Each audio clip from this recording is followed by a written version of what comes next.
Para naman matiyak ang food security sa harap ng epekto ng El Nino, inendorso ng NEDA Board kay Pangulong Ferdinand R. Marcos Jr. na palawigin pa ng isang taon ang mas mababang taripa sa ilang agri-products kabilang ang bigas.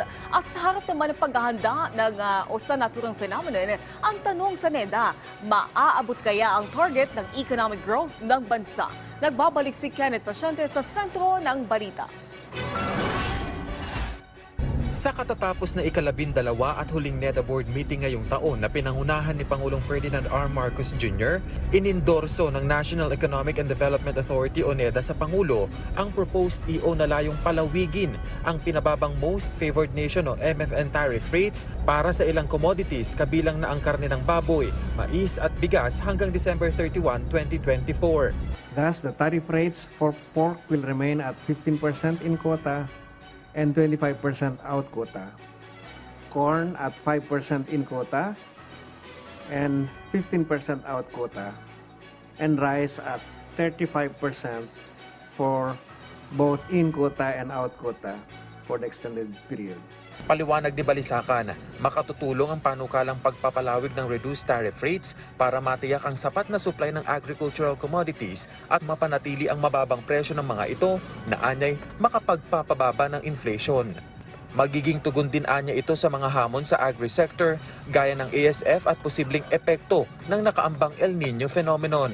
We'll also be able to encourage alternative supply to diversify the country's market sources and establish a forward-looking trade policy that will allow effective and timely response for possible supply and price shocks brought about by major challenges such as the worsening African swine fever or ASF, anticipated impact of the El Nino phenomenon, and continuous increases in commodity prices in the world market.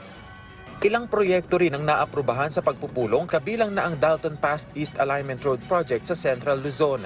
Ito ay 4-lane alternative road para iwasan ang Dalton Pass, lalo na tuwing may road closures dahil sa mga kalamidad. With a cost of 67.4 billion pesos and an expected completion by 2031, the project will facilitate the seamless transport of people in the delivery of essential goods and services within the region. Isa pa sa mga inaprubahan ng board ang 8-point action agenda ng DOH na naglalaman ng mga estratehiya para sa health sector. Gayon din ang Phase 2 ng Master Plan on High Standard Highway Network Development o HSH kung saan nakapaloob ang 41 Class 1 projects na magsusulong ng connectivity para maisulong at mapabilis ang ekonomiya ng bansa.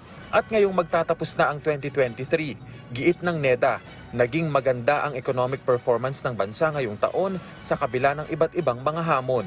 We have done well because if you look at the way we have performed in relation to our into those many other countries, we have remained among the top performers, economic performers in Asia and in Southeast Asia.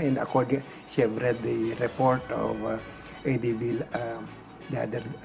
yesterday. We remain the best performer in our region. Tiwala rin ng NEDA na maaabot pa rin ang target na 6% gross domestic product ng bansa. Lalo't natuto na raw ang bansa lalo na sa government spending at ikokonsidera raw ito sa susunod na taon pagdating sa pamamahala ng mga programa. We had hiccups on government spending in the first half of the year, right?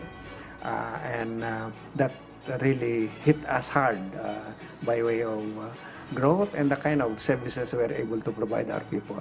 We have learned our lessons from there, and we would not want to see that repeated in the coming year, no? Kenneth Pasyente para sa Bayan.